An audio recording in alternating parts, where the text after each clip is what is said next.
সবাইকে স্বাগত জানাচ্ছি আজকে নতুন ভিডিওতে। ভিডিওটা আসলে রাতের একটা ভিডিও মানে সাজেকের রাতের দৃশ্য। আপনারা যে দৃশ্যটা দেখছেন আমাদের কটেজ থেকে এই দৃশ্যটা। আসলে রাতের সাজেক দেখার মতো তেমন কিছু নেই কিন্তু এই কটেজগুলোই দেখার মতো। কারণ এই কটেজগুলোতে যে লাইটিং হয়, এই লাইটিং এর কারণে কটেজগুলো একটু দেখতে ভালো লাগে। আসলে যদি রাতের দৃশ্য উপভোগ করতেই হয় তাহলে সেন্ট মার্টিন বেস্ট। সেন্ট মার্টিনের বিচে মানে সারা সারা রাত কাটায় দেওয়া যাবে। এত সুন্দর শব্দ ঢেউয়ের। যাই হোক আমরা যাচ্ছি আমাদের হোটেলের দিকে রাতের খাবার খাবো।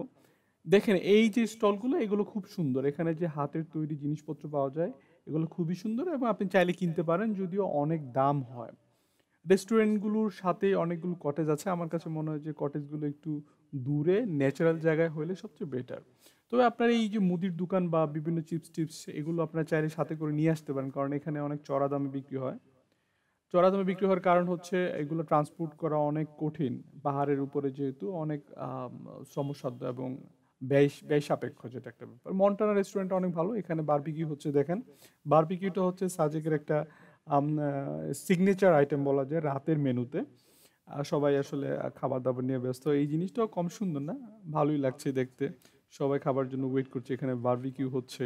বারবিকিউ আর পরোটা অসাধারণ। যাই হোক আমরা আমাদের রেস্টুরেন্টের দিকে যাচ্ছি। আমরা যে রেস্টুরেন্টে দুপুরে খেয়েছিলাম সেই রেস্টুরেন্টে যাচ্ছি। তো ওখানে আমাদের রাতের খাবার খাবো। আমরা ওখানেও আসলে ওই বারবিকিউই খাবো পরোটা দিয়ে। এই যে তৈরি হচ্ছে দেখেন বারবিকিউ তৈরি হচ্ছে, পাশেই তৈরি হচ্ছে আ আ ব্যাম্বু চিকেন। আপনারা দেখতে পারবেন।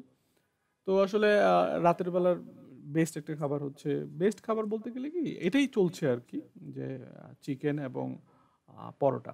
এইখানে হচ্ছে ব্যাম্বু চিকেন। ব্যাম্বু চিকেনটা আসলে আ দিনের বেলাও ভালো চলে। আর এই ভাইটা বলতেছিল আসলে যে ব্যাম্বু চিকেন কিভাবে তৈরি করতে হয়। ব্যাম্বু চিকেন আসলে আহামরি কোনো ডিফারেন্ট মেনু না বা রেসিপি না।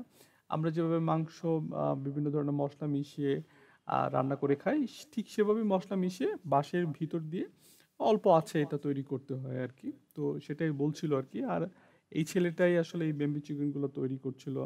বিভিন্নভাবে আমাদের বলছিল আসলে কিভাবে তৈরি করতে হয়। আর এই ছেলেটা এই ভাইটা আমাদেরকে মানে গ্রিল কিভাবে তৈরি করা যায়, সুস্বাদু কিভাবে করা যায় সেই জিনিসগুলো বলছিল। যে আপনারা জানেন এরকম গ্রিল করতে গেলে বা বারবিকিউ করতে গেলে দুঃখিত গ্রিল না বারবিকিউ। বারবিকিউ করতে হলে বারবিকিউর মসলা আছে এবং এগুলো মিশিয়ে যেভাবে তৈরি করা হয়। তবে এখানে একটা মূল সূত্র হচ্ছে সেটা হচ্ছে অল্প আঁচে যদি তৈরি করা হয়, অল্প আঁচে তৈরি করলে খাবারের স্বাদ অনেক বেশি বেড়ে যায়। যাই হোক আমাদের জন্য এখানে বারবিকিউ তৈরি হচ্ছে। আমরা আসলে এই বারবিকিউর জন্য ওয়েট করছিলাম। পাশেই দেখা যাচ্ছিল জাহাঙ্গীর আ আম আগুন মানে আগুনের তাপ নিচ্ছিল আরকি। যেহেতু অনেক ঠান্ডা। তো আমরা উম এই খাবার জন্য ওয়েট করছি। এই খাবার দিবে রাতের খাবার খেয়ে আমি যে আপুর কথা বলছিলাম সেই আপুর দোকানে যাবো। ওখানে গিয়ে চা খাবো। ওখানকার চা মোটামুটি ভালো। বেশ নিট অ্যান্ড ক্লিন সবচেয়ে বড় যেটা ব্যাপার। তো আমরা ওখানে চাটা খেয়ে আমরা আসলে রেস্ট নিবো। কারণ সারাদিন ধরে দৌড়াদৌড়ি করলাম। যাই হোক চা খেতে যাচ্ছি। চাটা খেয়ে বাসার দিকে চলে যাবো। দেখা হবে অন্য কোনো ভিডিওতে। সে পর্যন্ত ভালো থাকুন। টাটা।